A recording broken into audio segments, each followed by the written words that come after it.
how can we judge it in a court of law? Who's to say? Because we've never been in that situation, But yeah, Right. Yeah. crazy. Super interesting. Yeah. And then the Yeah. second type of cannibalism, I think, is the one that we show the most in movies, right? The crazy Yes. indigenous people, Yes. usually, or a crazy tribe Yes. of people in the forest or somewhere that you find that, oh, well, because it's their culture, which is what you described, it's not like a taboo for them. They just eat humans.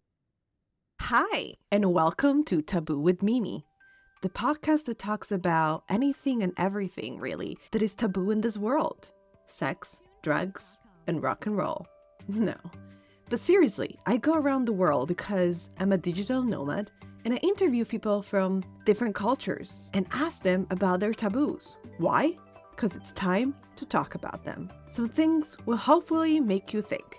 Others will maybe gross you out. But most things will be something you can relate to. So there you have it. Welcome to Taboo with Mimi. Hello, everyone. Welcome back to Taboo with Mimi. I am here joined today with a new special guest all the way from the US. Is it right? Where are you That's based? correct. I'm in North Carolina. North Carolina. I am Yes. here with Shea. So, yes, welcome. Who are you, Shea? My name is Shea LaFontaine. I'm from North Carolina in the United States. I'm a former teacher, actually. I taught Spanish for a year and then I taught fourth grade for 7 years. And then at that point, I kind of pivoted and now I create educational resources, lesson materials for other teachers and sell those on an online platform. And I've been able to make a business out of that, which has been amazing and kind of freed up some time for me to also pursue some passions of mine. I'm kind of a history buff. So I started a history podcast called History Fix. I try to uncover kind of lesser known history, but also sort of correct common misconceptions about history. That's like the fix part of the History Fix.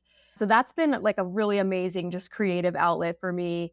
It's been kind of a passion project and I love it so much.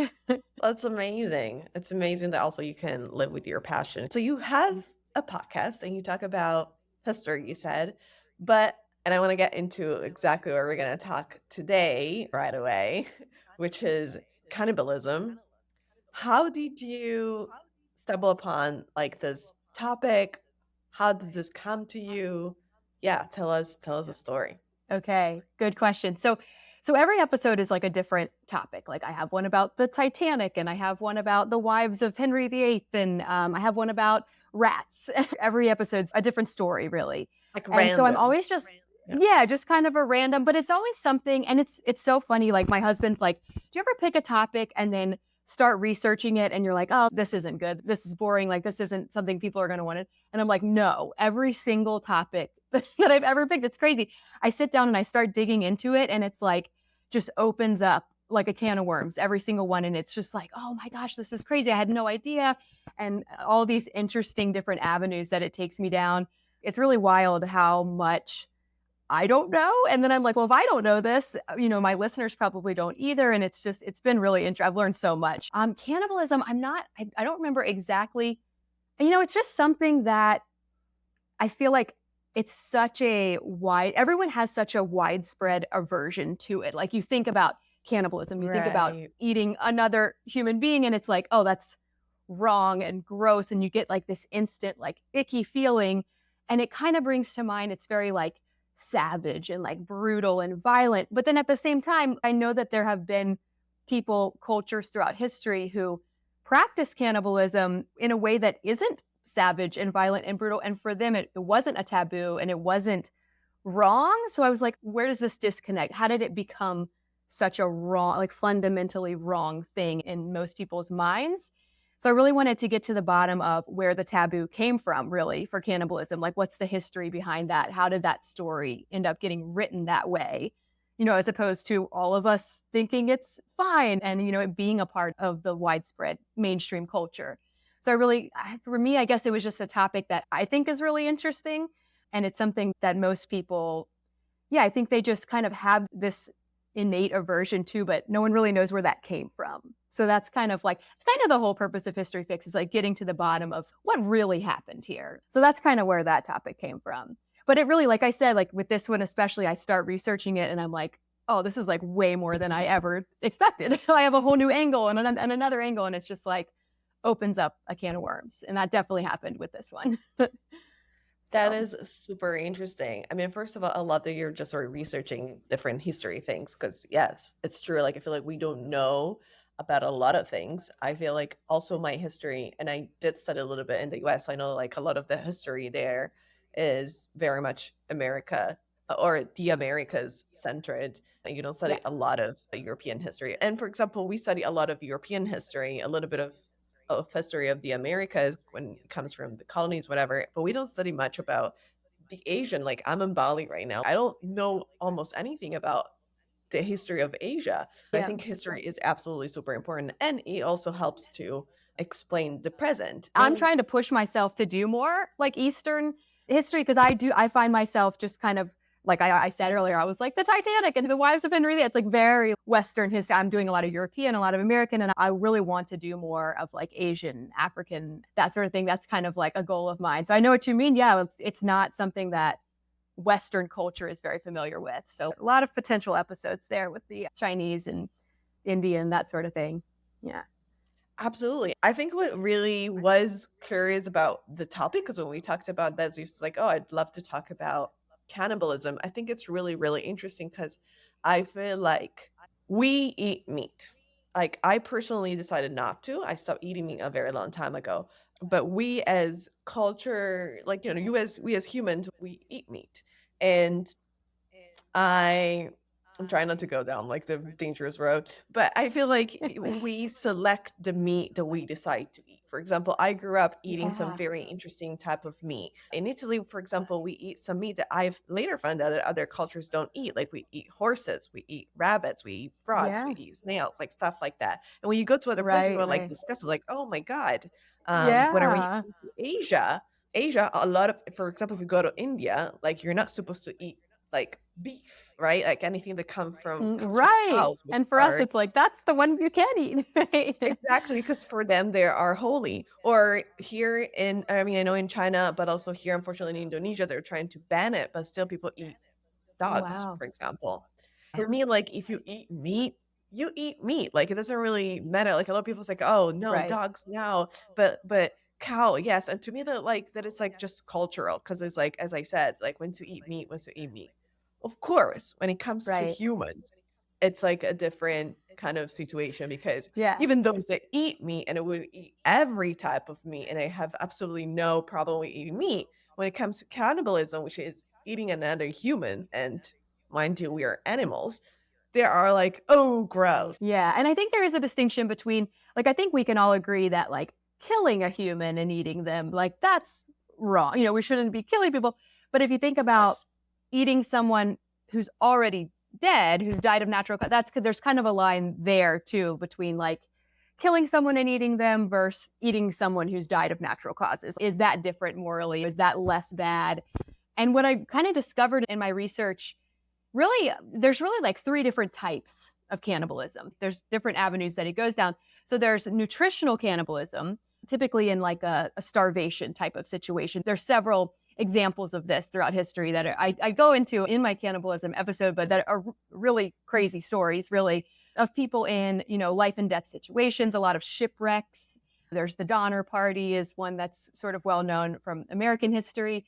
There was a plane wreck in the Andes Mountains in the 70s. And so these people are starving to death. And they're faced with the decision of we're either going to die or we're going to eat this guy who's already dead. Or in some cases, they actually had to kill people and eat them in order to survive. And so that's what's called nutritional cannibalism. I think of it as like survival cannibalism. And then Right. there's ritual cannibalism, which is in a culture where it's part of their culture, it's part of their customs, and it's not actually viewed as taboo. It's just kind of part of how they do things. And so there are examples of that sort of throughout. I mean, dating far back, I uncovered this story about how, they found these remains in this cave. It's called Gough's Cave in Somerset, England, and how it was 14,700 years old, and how they found these bones that had clearly been cannibalized. They have like intentional cut marks and signs of cooking. They have like tooth marks on them. And so, you're Oh going, well, God. maybe Yeah, and so you're going, well, maybe they were just hungry. But then they found where they had the skulls. They had like intricately shaped the skulls into like cups and bowls, and they had like made these really artistic carvings on like the arm bones. And there's all these horse bones in the cave too. So they're like, well, they weren't starving. They had a bunch of horses to eat. And starving people don't create art. They're not like carving patterns on bones and crafting skull cups. So clearly this was ritual cannibalism. This was like part of their culture. They were, to them, it wasn't like a bad or a wrong thing. It wasn't taboo. And that's the one that really interests me the most because the taboo didn't exist for them. And I really wanted to get to the bottom of like, where did this taboo come from? Why are these people not viewing it as bad? Why do we all now view it as bad? And then the third type is pathological, which would be like a serial killer, a murderer who then eats their victim. So really like for the nutritional and the pathological, it is wrong. It's very wrong. One group is forced to do it. The other is like doing it because it's wrong, because they get some kind of ego boost out of like the shock value, the depravity of doing this really shocking, horrible thing. And so it's like that one group, the ritual group, that I'm like, oh, it's not actually wrong for them. It's just kind of part of how things are done. So I found that really interesting, the sort of like different categories of cannibalism. Absolutely. I am blown away because I mean, obviously when you think about it and you describe them like this, it's like, oh yeah, I mean it makes sense. I would like as we were going over it, I was like, oh yeah, that makes sense. But I feel like the one big idea that we have in our mind is just there is a psychopath that kills and eats people because something is wrong, right? In their brain or whatever. So, can we go over the categories a little bit better? I am so interested in all of this. And Yeah. of course, we will also link your podcast episode in the Yeah. description below. And so Cool. that people, if you want to listen to it more in detail, they'll be able to do it. Because I feel like the first one is the one that we kind of excuse, quote unquote, like that we say like, oh Right. yeah, I mean it makes Yes. sense because they had no choice and therefore they had to do it. Do you know any, like you mentioned something briefly, but have you read about any stories of any people that survived this? What was their story basically? I talk about four different examples in the podcast Okay. episode. The first one, the raft of the Medusa, which was a French ship that ran aground off the coast of Africa. And it was just this really chaotic. They didn't have enough lifeboats. So they built this raft for the folks who wouldn't fit in the lifeboats. And it just became this, the whole situation was very ill planned. It was very panicked. And it just kind of erupted into this. I mean, they were only they were only on this raft for 15 days. I think it was like 150 people on the raft. By the end of the 15 days, when they were rescued, there were only 15 people left. And a lot of that Wow. was, they ran into some storms. Some people, were thrown overboard during storms, but a lot of that was just fighting amongst themselves. They didn't have enough food, and so they're fighting on the raft. They're dying. They're killing each other on the raft, and they're eating the dead. And you think like, it's only 15 days. You got this. We could have done. And I mean, the first day, like 25 people were killed or thrown overboard in this like immediate violence. That one's really interesting. A really interesting look at just like what happens to humans in these like panicked kind of life and death situations, because they just like really did not handle it well. One of the most interesting for me was the story of, it was a whaling ship called the Essex, and it's actually the inspiration for the book Moby Dick, about Oh. whaling. Yeah, so the author of that book actually met the captain of the Essex, and he kind of like relayed this story. Moby Dick doesn't go into all the horrors. The actual story is like way crazier than the book. But basically, they're whaling, they're trying to catch whales, and the ship gets struck by a whale, and it's irreparably damaged. It's which the irony of like hunting whales, and then a whale like destroys your ship. And so it's irreparably damaged. They have to abandon ship. They get in the lifeboats. And more irony, they're like pretty much in the middle of the Pacific. They're like 2,000 miles west of Ecuador. They're in like the middle of the Pacific Ocean. And there are some islands nearby, but instead of When is this going, phase, like historically speaking? Do you know? yeah, good question. So the Medusa and the Essex were both in the 1800s, like sort of early to mid 1800s. And so Mhm. so with this one, I find it so ironic. So they, instead of going to some of these nearby islands, in their lifeboats, they just kind of head south into like nothingness because they were worried that they would encounter cannibals on the islands. And then the irony of that is they end up just kind of in the middle of the ocean. So a few of the boats, people just died, natural causes, starvation, whatever, exposure, dehydration, and they ended up having to eat the dead. One of the boats, the boat that actually had the captain in it, no one was dead, but they're like all starving and going to die. And they're like, okay, we have to kill someone and eat them. And so they end up like drawing straws to see who will be killed and eaten. And it ends up actually being the captain's cousin who draws the short straw.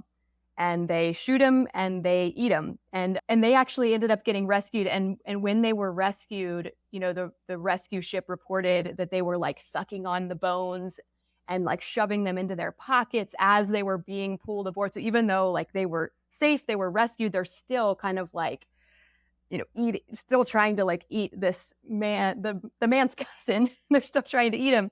That one was really wild. And then I also talk about the Donner Party, which was a group of American settlers who were moving to California. This is when America was just basically the East Coast. And so they're crossing on foot with like covered wagons. They're crossing the whole country and they are trying to get to California before winter because they're passing through like some really mountainous regions and it's kind of impassable during the winter when it snows. And they get some bad advice. Someone tells them about this shortcut that ends up not being a shortcut at all. It's like 125 miles longer than they were told. And it's very difficult. They've got wagons and they have all these cows and it's like impossible to get through. And they get kind of like held up trying to get through this shortcut. And then the winter comes and it's snowing. They lose a bunch of their cows like run off or die. And they end up having to resort to eating the dead as well. Actually, a small group of them kind of went on ahead trying to make it to California to get like a rescue party. And several of them died. They ate the dead. And then what I found really crazy, they had a couple of Native American like guides with them who were like, no, we're not going to eat the dead. Like it's just culturally, religiously, like we would rather die. Like we're not going to do it. And they actually tried to run away and they shot them and ate them. So that was wow. just very, and these are men and women and children. These aren't like hardened soldiers or sailors. These are like normal people and just in just complete desperation. And that's what I'm saying about the two different, like, I kind of understand like, well, this guy's dead and I'm starving. It's meat. Let's eat it. But it's like, then you think about, killing someone to eat them. It's just like a totally different level for sure. Like, yeah. Do you have any more, like, do you remember reading about any more recent examples of anything like that where people had to kill each other because they were starving to death, basically? So one more recent, and they didn't actually kill each other in this one, but the sort of final example that I really looked into, it was a rugby team from Uruguay in the 1970s, and they were flying, and there's a movie about, I can't remember what the movie's called, and I know there's a movie about this, but they were in a plane crash over the Andes, and I think it was something like 16 people died in the crash, and another like 20 some survived, and they get to a point where they're in the Andes Mountains. It's like snowy. They don't have like weapons to hunt or anything. There's nothing to eat. So they end up having to eat the dead. And they start with the pilot because they didn't know the pilot. They're like, we don't know this guy. There's no like sentimental attachment. They eat him first. But after that, then it's like, well, the rest of these guys are our friends. They're our teammates, but we still have to eat. And so they end up eating, the rest of the dead. And they were actually out there for, I think it was like 72 days before they were rescued. Wow, and it's really wild. There's a photograph of them like at the time that they were rescued. And they're like kind of sitting out next to the wreckage of the plane. And you can see like there's like a spine next to a guy, just like a whole spine. And it's just like, I have goosebumps. It's like, it was like his friend. And it's really wild. And that was in like the 70s, it's not that long ago. And so it's just like, it really, I can't imagine being in a situation like that. But I understand at the same time, it's like, well, what would you do? Would you just die or would you eat this guy? So it's really wild. I don't know if you researched this, but I just wonder what are the implications in terms of like law enforcement in this kind of cases. Like Right. if you eat someone because you're starving to death and someone is dead, do you know what are the implications? Are you gonna still go to jail? That's a good question. I didn't look too far into that, but I do remember listening to a podcast, and I don't remember which one, because I listen to a lot of history podcasts too. I don't remember which one it was, but they were talking about a case similar to the Essex situation where they had to like draw, they're in a lifeboat and I don't remember the name of the shipwreck, but they're in a lifeboat and they have to decide, who are we going to kill? We need to kill one of us so that the rest of us will survive. And they actually did face like some legal, once the survivors made it back, I know that there was like a trial and, they had to decide like, well, was this warranted? Was it necessary? Is it murder? Or was it like, is it excusable? And then with the Raft of the Medusa, I know the captain of that ship, he was a terrible leader. That was just such a hot mess. And he ended up on the lifeboat with, all these other people on the raft where everything was getting crazy. But he faced a lot of, there were trials and things about like just his poor leadership. So I know that is a thing. I didn't go too deep into the legal side of it. I know that there are legal implications. I think for the most part with the plane crash, it's like, they didn't actually kill anyone, but it's just kind of like you did what you had to do. How can we judge it in a court of law? Who's to say? Because we've never been in that situation, but yeah. Right. Yeah. Crazy. Super interesting. Yeah. And then the second type of cannibalism, I think, is the one that we show the most in movies, right? That's like the one of like the crazy indigenous people usually, or a crazy tribe of people in the forest or somewhere that you find that, oh, well, because it's their culture, which is what you described, it's not like a taboo for them. They just eat humans. And sometimes they do rituals around it and all this type of things, right? Right. So that one's very interesting to me because, like I said, it's not a taboo for them. And kind of part of my goal was like, where's the taboo coming from? So with that one, you see it a lot in remote places. There were islands in the Caribbean where people practice cannibalism. There were certain like indigenous groups in Brazil, one in particular called the Wari, which I might come back to that because that was something that like I found super interesting.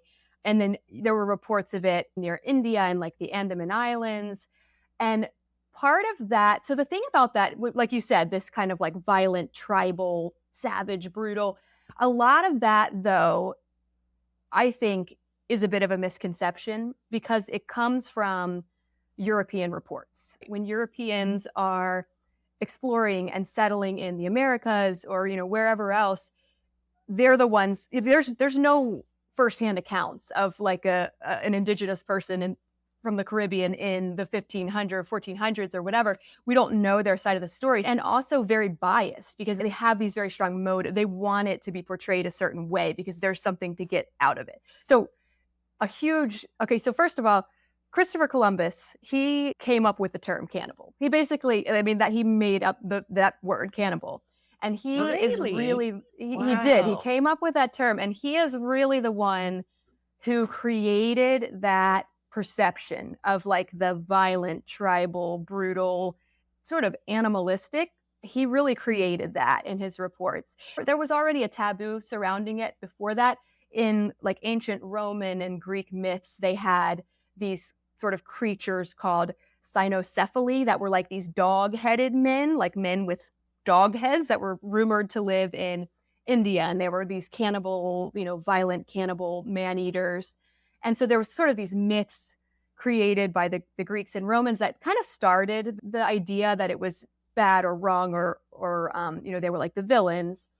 But really, Christopher Columbus took it to the next level. He arrived in the Caribbean in the late 1400s. And on his first voyage, he's reporting back. So he was Italian, but he sailed for Spain. I know. Yeah, I was like, I'm sure you know. but he sailed for Spain. So he was sent by Ferdinand and Isabella of Spain. And on his first trip, he's reporting, it's great. These people are very kind and they are willing to convert to Christianity. They're peaceful. This is a go. This is a great place for us to settle because the native people here are open to it and they're great. And so that's sort of like the report of his first trip. And then he kind of realizes like, where's all the gold? I kind of thought I'd come over here and there would be all this silver and gold and, they'd be lavishing me with all these riches and there doesn't seem to be any gold here. And so he realizes like, all right, we need to pivot. And he introduced sugarcane to the Caribbean. He came up with the term cannibal, and he introduced sugarcane to the Caribbean. His new plan is, well, let's plant sugar. Let's have sugar plantations. Sugar was an extremely valuable trade commodity. They called it white gold. It was extremely expensive, and you could make a lot of money selling sugar. So that was kind of like his backup plan. Once he realized there wasn't gold, he decided, we're going to set up sugar plantations and we're going to sell white gold.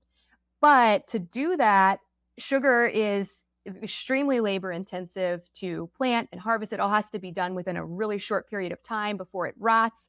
And so you have to have like this really massive labor force in order to set up sugar plantations. So he's like, okay, we need to enslave the indigenous people. That's the only way. We have to enslave them so that we can do this sugar plan. And so he goes to the queen, he goes to Isabella, and he's like, let's do sugar. We just need to enslave these people. And she was very anti-slavery. She was extremely Catholic. She was very Christian. She thought that it went against Christianity and the preaching of the fundamental, what Christianity preaches, which it does. And she was like, nope, we're not doing it. Like you said, they're peaceful, they're kind, they're willing to convert. We're not going to enslave these people, unless they were, like cannibals or something. If they're like savage man-eaters, then maybe we could reconsider. So on his second voyage, the tone of his reports just like completely shifts. So he's gone from, they're peaceful, and now he's like, they're these bloodthirsty, violent man-eaters, and we've got to hunt them down and enslave them to work on these sugar plantations, right? So it's a completely different report. So and it's very, and looking at the big picture, you're like, well, it's very self-serving. First, he needed them to be peaceful because he wanted to pursue this exploration and settlement. Now he kind of needs them to be violent cannibals so that he can enslave them. He took advantage of a cultural difference in order to justify enslaving them. And that's kind of how the whole sugar industry got started, which fueled all of slavery, really, and kind of built the Americas. It's pretty wild.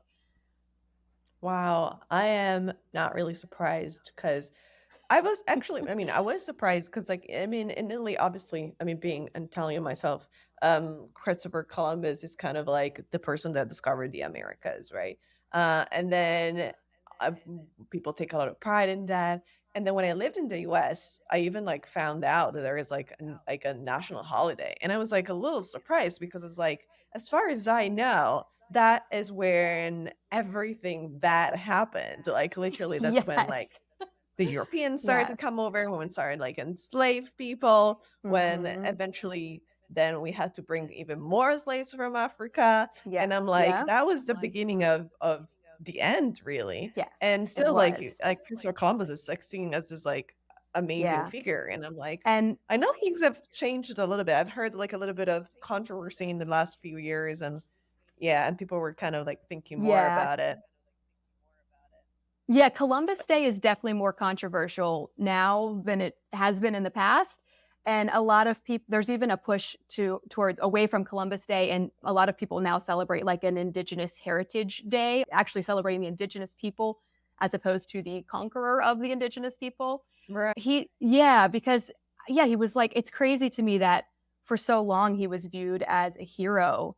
But when you really look at it, Correct. it's actually Yeah. he was a bad guy. He was a bad guy, He really did terrible things to a lot of people. Yeah.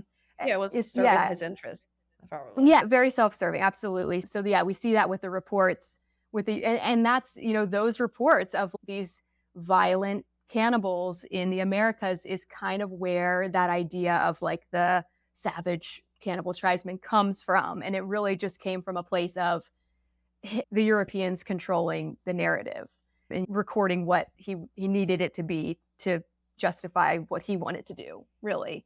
So I found that super interesting.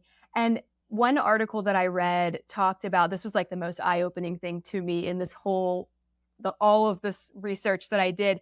It talked about the Wari tribe of Brazil and how to them it was very shocking that the Europeans were burying their dead and letting them rot and get eaten by worms. Because in the Wari culture, they weren't killing each other, but after, say a loved one died, they would eat parts of that loved one, and that was a way to kind of keep that person with you and kind of keep them alive, like through your body. Now they're like part of your body, and to them, it's like, oh, you're burying them in the ground. You're letting the worms eat them. Like that seems so it just really like blew my Wasteful mind yeah, of right. this. And they're like, yeah, right. But it really blew my mind to get that little bit of the other perspective. And it was like, it was coming from a place of like respect and love and not like, it wasn't like a violent crime. It was like, it was just different. It was just different culturally. And it's hard to see that until you really think about it from their perspective. You're like, oh, I mean, that kind of makes sense. Like, I get that. Like keeping that person's sort of alive to an extent by making them part of you. But that was wild. That is really interesting. Do you know if this still exists today, like this type of tribes? That is a good question. I really didn't look into like the modern. I feel like I've heard of like very remote islands that don't have any like exposure. I wish I could think of the name of. There's like one island. It's gonna come to me later. That Yeah, doesn't have good. like any Yeah. contact with modern society, World. and I think that Yeah. they might. Yeah, I think that they might, but I mean, not. There might be like one or two tiny islands. Like for the most part, I don't think so. I think like that taboo has pretty fully taken over, and just kind of. I mean, and in general, like there's not a ton of indigenous culture that has been able to survive because of the way that they were oppressed and forced to convert to European religions and cultures. So I don't think so, except for maybe like a tiny island here or there, but I didn't really look into that too much. So Yeah. yeah. Yeah. And then there is the third type, which I think is the Yes. one that, we all feel absolutely disgusted by, and rightfully so. And Yes, that is the rightfully so. psychos. These are the Yes. psychos Yes. that eat people. And I remember actually listening to a podcast episode, a very famous is it Pot Chair or something? It's Chair podcast or something like that, where they were like interviewing a person, a cannibalism. But I was like, why? What? So interesting. Obviously, Yeah. he was in jail, and then I don't remember if the podcast was he was in jail or out of jail. But yeah, Yeah. Yes, there's like some big examples like of serial killers like Jeffrey Dahmer and Albert Fish, and there's like some really like notorious ones. I read a study about where they're kind of looking into the psychology behind it that I found really interesting. And there was two different groups. Like they had some people that were in the study were schizophrenic, and all of them, it was apparent that they attacked and killed and then ate parts, but it came out of almost like they perceived that they were being threatened by that parent, and it came out of almost like a self-defense kind of thing. And then the other group was more, it was like an ego boost. Like it came at a time, they attacked someone at a time that they felt humiliated or like belittled, and they killed them. And it said like, so with the schizophrenic group, it was like they ate the flesh like raw and unprepared. It was just this very impulsive thing. And with the other group, it was I can't remember exactly. It was like they had some type of personality disorder. I can't remember exactly what it was, but they like prepared it and like savored it, and more like your Jeffrey Dahmer and your Albert, and more like the serial killer type, where it was like they were getting some weird, freaky ego boost, kind of like their fulfillment out of it. And I think part of that is just like it's so shocking, and I don't know, I guess like just it's hard for me to even like wrap my head around, but I guess just like doing something so wrong was like this weird self-esteem boost for them. I don't know, it's really hard to try to make any sense of it, but it was an interesting study because it kind of showed like two different sides of that, where it comes from like this impulsive self-defense, I don't even know what I'm doing kind of thing, or like more thought out and intentional and egotistical in a creepy way. yeah, for sure. Do you remember any particular story that maybe we can go a little bit more in depth about any of them? I didn't really go super in depth. I listen to a lot of true crime podcasts as well. And so I feel like every now and then I'll stumble upon, and I feel like you see it with the big serial killers. I didn't really want to go super in depth on one of those stories because I feel like a lot of them do it for the notoriety. Like they want to Mhm. be, they want attention for it, and they want to be known as like this super depraved killer. And so I didn't really want to give them that. I almost felt like wrong giving them the notoriety and like the fame that they wanted. So I really didn't go super deep into any one particular story with the pathological for that reason. But I did find Yeah. the kind of the psychology behind it pretty interesting. So Yeah, absolutely. And I think like the ego boosting is really interesting. yeah. I remember reading a story of a guy who was working, I think, in a hospital or something, that would go and just like, and that was just like a pathological, like he was just a psychopath basically, and he would just go and eat like a little bit pieces of. He was working in pathology, I guess, or Wow. something, and he would go and eat like pieces of people who were dead or something because he was Oh like, yeah, I wow. just thought it was just meat and I liked it, Yeah. and I'm like, Interesting. yeah, And then yeah. so that was okay. So we had the nutritional, we had the ritual, and then we had the pathological. And then I kind of discovered like a fourth, which I guess kind of fits into the nutritional, but I was thinking of it more as a medicinal cannibalism because I kept finding all these examples of human bodies being used as like nutritional supplements or medicine. One in particular that I did not know about was fairly widespread. So I didn't realize this, but for like centuries, up until like the early 1900s, people would eat powdered Egyptian mummy as like a medicine. It's just like, what? So they were like getting mummies from Egypt and like powdering them up and like taking it as medicine. And it was like, said it was like a pain reliever and it had like all these different uses that they were using it for. And there was like I came across an ad from like a pharmaceutical company from like 1908. You know, this was like not that long Wow. ago, where they're advertising powdered Egyptian mummy as like a form of medicine. And so I found that really interesting because the taboo existed at that time, because people did think of cannibalism as like wrong, and yet they kind of didn't see that, I guess, as cannibalism. But they were eating a body, but I guess in their minds it was different. And then it got me thinking, like, so I have a friend who's done this. So when you have a baby, you can choose to have the placenta, like it's called Yes, I was encapsulated. just So gonna they like dry. mention You know that. about this? Yes. And so she had it turned into like pills. Like they dried it out and they powdered it and they put it into pills. And she like took the pills because it has a lot of vitamins and minerals. It's very nutritional. And she took it as like a nutritional supplement. And then I was like, well, that's not that much different, I guess, than eating powdered mummy. It's technically cannibalism that you're eating a human body. So I found that really, it's still kind of a thing. But you see all these examples, like in ancient Rome, there were reports that they would get like the warm blood of a fallen gladiator and they would drink, and it was supposed to cure epilepsy. And so, but these are people, the Romans and just Europeans and Americans, all up until the early 1900s, they were very anti cannibalism. And yet, sort of medicinally, it was more accepted. So I found that really interesting and kind of hypocritical that they didn't see that as the same as what some of these other cultures were doing. I thought that was pretty interesting.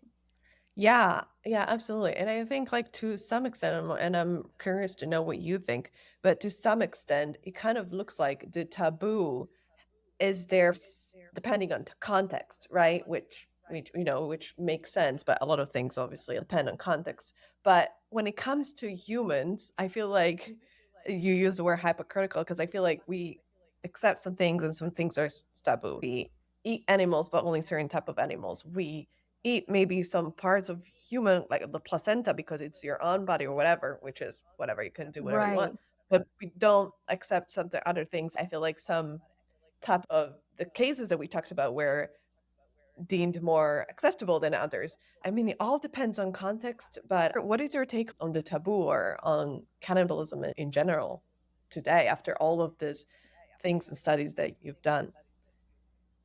Right. Well, it was very eye opening because I went into it, just like I get kind of like an icky feeling when I think about eating another human. Like to me, it's like, oh, it's wrong. I have that in me that it's wrong. But then after doing the research and kind of seeing like, especially like this ritual cannibalism, and how far back it goes into history and how it was being done in certain cultures as like this peaceful and respectful way to handle death and deal with losing a loved one. like seeing that, and then also seeing the way that it was demonized, for sort of ulterior motives by Europeans who had stood to gain from demonizing it. It really made me realize, it's not so black and white. It's not like good or bad. It's all cultural. And the reason why we think cannibalism is bad is because the culture that won thinks it's bad. The culture that took over the world thinks it's bad. And then I think, if it was the Wari or some other indigenous group from the Caribbean that took over the world, we might all be cannibals. We might not think that way. And it's just kind of like the culture that won is the one that, and that's the reason why we all think it's wrong because of that dominant culture. So it just kind of made me realize that there's a lot of gray area. It's not right and wrong or good and bad. It doesn't really work that way. We kind of just decided that it was not okay to do, and that doesn't necessarily mean that it's not okay to do, like with the placenta or whatever. It's kind of a spectrum. So it just kind of made me realize that you need to really think for yourself and kind of make your own decisions about what what's right for you and what you need to do, and not just rely on like what everybody does and this is what we do, so I should do it this way. And not saying that we should be eating people or anything like that, but it's just kind of eye-opening that there's different perspectives and there's different ways of living and different ways of doing things, and we don't have to constrain ourselves to what the majority does just because it's the way that won. So I don't know. I feel like I gained a lot of perspective from researching it. Yeah, for sure. Super interesting. Yeah, in my case, I don't eat any meat, so I'm safe on that sense. I'm wondering just like kind of like a last question. I'm just curious about this. If you were able to have on your podcast, because I thought about my podcast as well, a cannibalist or a person that has been through it or whatever, because you mentioned you didn't want to give voice to this psychopath people, obviously. Yeah, Would yeah. you I think have I'd be listen scared. your podcast, for example, or not? Yeah. And what would you ask this person if you Oh, that's did? such a great question. That is such a great question. Yeah, I wouldn't really want to give a voice to the psychopath type. But someone who had experienced like survival cannibalism or some other form where it, wasn't quite such a crime. Yeah, I definitely would. Ideally, I would love to talk to someone who practices ritual cannibalism, but that's not really a thing. It's not really like something that I could Right. actually find someone. I think it would be more of a, oh my gosh, if I could interview someone who had to do it for survival, that would be amazing. Even just to talk to someone, who's like, who does the placenta, like I'd like to hear their thoughts about it. But yeah, if I could speak to someone who did it for survival, I guess I would just want to know. Oh, that's a great question. I kind of want to know like how they feel about it after the fact, because I know, going into that, like thinking about the having to do it, it's like, oh no, I can't, like absolutely not. But after the fact, it's like, do you come to terms with it in a way? How do you make sense of it in your head? How do you know, heal? It's got to be a very traumatic experience to be forced to do something that you view as like fundamentally wrong or no or ooh. So just kind of, I think I'd want to know kind of what how they've healed from that, from that trauma and moving forward. Like, how do you make sense of that in a way that allows you to still go about your life and not just like fixate on it at all times? I think that would be a really difficult conversation. Honestly, that'd be Yes. tough. Yeah, Yeah, because but it's also very when interesting, probably. yeah, yeah, because when it's that strongly ingrained in you, yeah, I can't imagine having to do something like that. But yeah, if anyone out there has had to resort to Putting it cannibalism, hit out me up. there Hit on me both of up. our podcasts. Yes, we love that. Amazing. Oh, Shay, thank you so much. It was like such an interesting and oh, eye-opening conversation. It's just I love talking about taboo topics because we feel like we can't, but actually when we dig into it more and more, we realize that we can talk about these things and it's actually important because we bring awareness and we help people maybe understanding things that they didn't before. yeah. So, yeah, I am super grateful for our conversation. Your podcast and your socials and stuff will be linked down below. Otherwise, yeah, thank you so much for this. Yeah. Thank you. I really enjoyed it. Amazing. And to all of you, I will see you next week back with Taboo with Mimi, another episode. Thank you. Bye bye.